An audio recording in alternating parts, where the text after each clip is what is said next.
谢安义，从事律师职业17年了。从2003年呢，我提起宪政第一诉，起诉江泽民违反宪法，继续担任国家军委主席呢，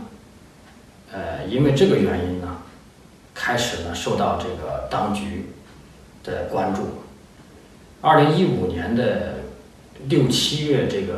这个时间段呢，因为庆安事件，还有一些维权案件，这个原因呢，有很多的维权律师、公民，受到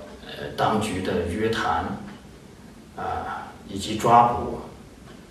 舆论审判，所以这个庆安事件呢，是这个709这个事情发生的这个导火索。2015年的7月12号早晨，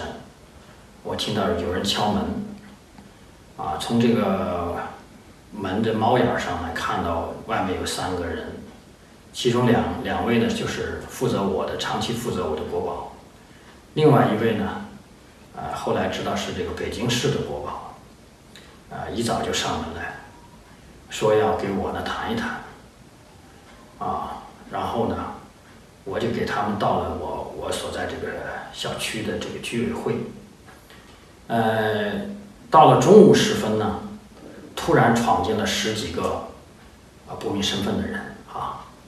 这个头前带路的到我跟前儿，一个人呢，就是向我晃了一下证件，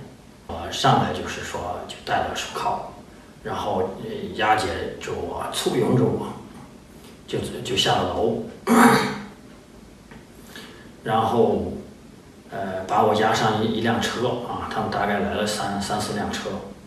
呼啸而去，然后就到了那个城关派出所。在审讯我的过程当中呢，我也得知呢，他们对我就是进行了抄家，当时也询问我妻子的这个电话。抄完家以后，这个到了傍晚时分呢，我被戴上黑头套，戴上手铐，然后押上这个车，这个一辆越野车呢，后座上坐3个人，我在中间，我旁边一边坐一个，然后前面有2个人，然后他们就这个就开始开车就离开了这个密云，当时我戴着黑头套，也不知道这个到什么地方去，大概呢这个行驶了大概1个半小时到2个小时，我感觉是进到了一个大院里面，然后他们叫我下车，然后2个人呢押解我，也扶着我呢就上这个台阶，上了2楼，进入了一个房间里面，他们给我摘下了这个黑头套，然后我呢也环顾了一下这个房间的情况呢，这个房间呢大概是10几平米，四周的墙壁呢都是软包，我眼前有一张桌子，我的左手边呢有一张床，然后这个我靠近这个房间的内侧呢，里面呢有一个窗户，这个窗户当然是完全是封闭的，而且有这个厚的这个窗帘儿，密不透风。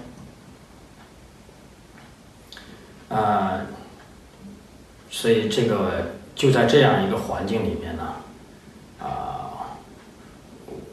开始了我的这个监禁生活。这个监禁的生活大概是这样的，它是有10个武警呢，每天有10个武警来看押我的，这10个武警分成5班次，2个小时一班，每班次有2个武警，跟站在你的左右，寸步不离。即便是你在睡觉的时候，也是床头一个，床尾一个，24小时的看押你。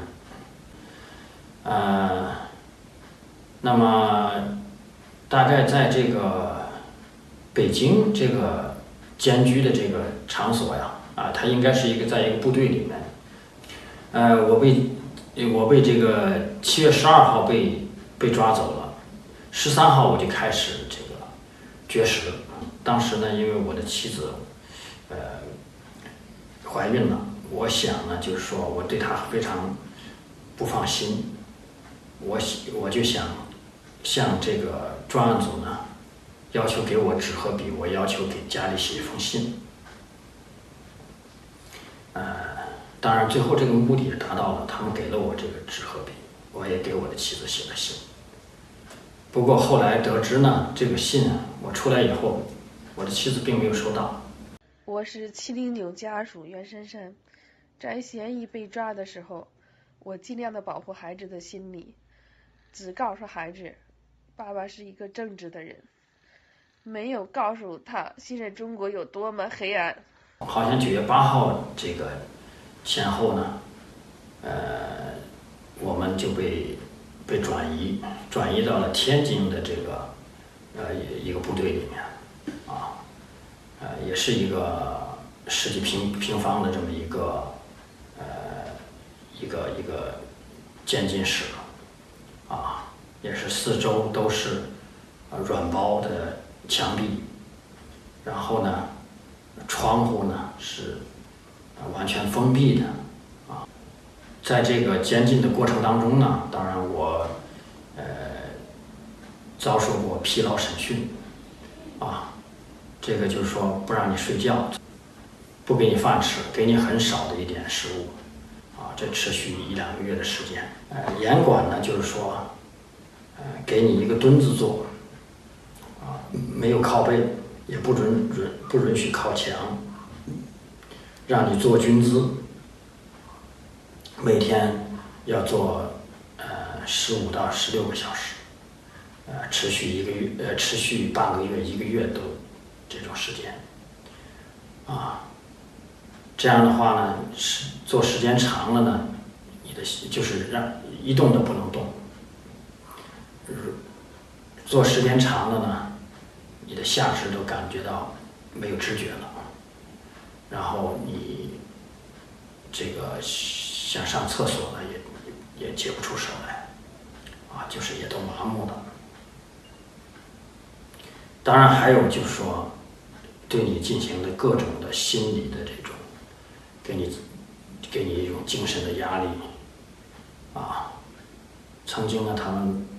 拿我的老婆孩子来威胁我，要抓我的妻子，暗示我，对我的孩子，要采取什么这种伤害的手段。到了2016年的1月份，我被以这个煽动颠覆国家政权罪呢批准逮捕，转到天津市第2看守所。我到了天津2看呢，他们都不允许我叫自己的名字，给我还专门起了个名字叫谢振东。嫌疑2015年被他们抓了，以煽动颠覆国家政权罪迫害1年半，被带走了，在里面遭受酷刑，被带到部队酷刑半年，现在也就只剩个躯壳。反而他们今天因为他代理案件养家糊口，把他竟然给抓走了，这帮流氓。在看守所呢，也是采取严格的这种监管，看守所里面呢，因为这里面都是重刑犯，我的左边是这个无期徒刑的这个嫌犯，右边是死缓，在右边是死刑犯，挂链的嫌犯，然后他们前后左右呢，我坐在中间，前后左右有4个人对我进行包夹，进行监管。所以在这里面，我的一举一动我的任何的人身自由和权利也都受到剥夺。就是上厕所和喝水都要请示报告，经过批准。我是在2017年的1月份被这个取保候审。1月5号取保候审。取保候审了以后呢，我又被监禁在一个酒店里面，直到这个1月18号才允许我回家。我出来后，就是取保候审，我出来之后的第3天，我就向外界呢披露了我所受的酷刑，尤其是跟我一起的受难的这些弟兄们，尤其是王全璋律师和胡适根先生的可能遭受的酷刑。因为我在监禁期间呢，在天津这个监狱场所呢，我是这个08室，我在这个房间，在2015年的10月1号到10月8号这个期间，我曾经在深夜里面呢，清晰地听到了我的头上这个2楼呢，有这个人摔倒的声音，有人哀嚎的声音，呻吟的声音，有电击的声音。所以呢，我判断呢，是王全璋律师和胡适根先生遭受的这个酷刑。这个期间呢，当然这个期间呢，我的母亲也是被我被抓之后不久就离世了。我第一次听到我母亲去世的这个消息的时候呢，其实我没有感觉，当时没有任何的，也没有流泪，也没有感觉到伤痛。直到后来，大概我出来1个多月的时间吧，我去祭奠我的母亲的时候。我捧着那个他的这个骨灰盒，冒着这个冰冷的骨灰盒，我在抚摸这个骨灰盒，就像抚摸我的母亲。那个时候才真正的。当时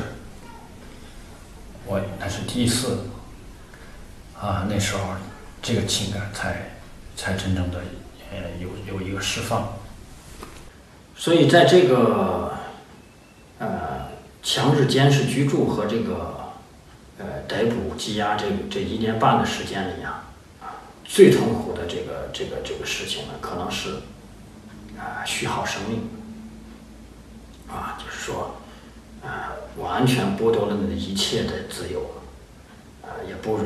能允许你看书，也不允许你任何的交流，你也不会有任何的信息，这样的话，一天一天的，1个月1个月的，1年1年，所以呢，这种虚耗生命呢，确实是时间长了会导致人呢，就是说精神失常。就是监狱的时期，甚至就是说都有这种自杀的倾向。那么如何这个克服这种恐惧，克服这种困境呢？这种绝境？我在监狱的时候呢，就是在心里边默默的给自己讲故事，讲述一些就是说一些历史的一些。对，思考一些信仰人性历史还有一些历史的典故到了看守所之后呢，为了这个克服这样的身心的这种困境我就开始打坐修炼坚持每天呢上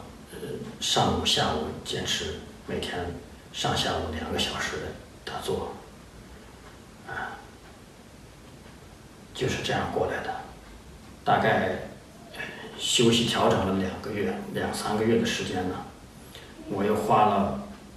大概3个月的时间，写了20万字的《709记事与和平民主100问》，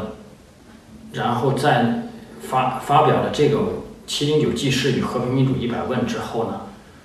我又发表了致习近平的一封公开信，释放所有政治犯，爱你的敌人，开启和平民主之路。就是说，今年这个2018年的1月份呢，正式的所谓给我解除了取保，但是呢，当局呢，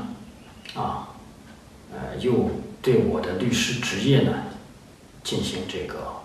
非法的侵害和调查，对我进行这个政治迫害，非法召开这个听证会，并且剥夺我的这个证据权利和程序上的一系列的权利。709事件的发生呢，大大加速了众生的觉醒，所以我们可以越来越能够感觉到集权专制的瓦解和崩溃会随时的发生。我们呢，现在需要思考的是后集权时代的到来，我们应该怎么办？我觉得呢，让和平民主成为全民共识，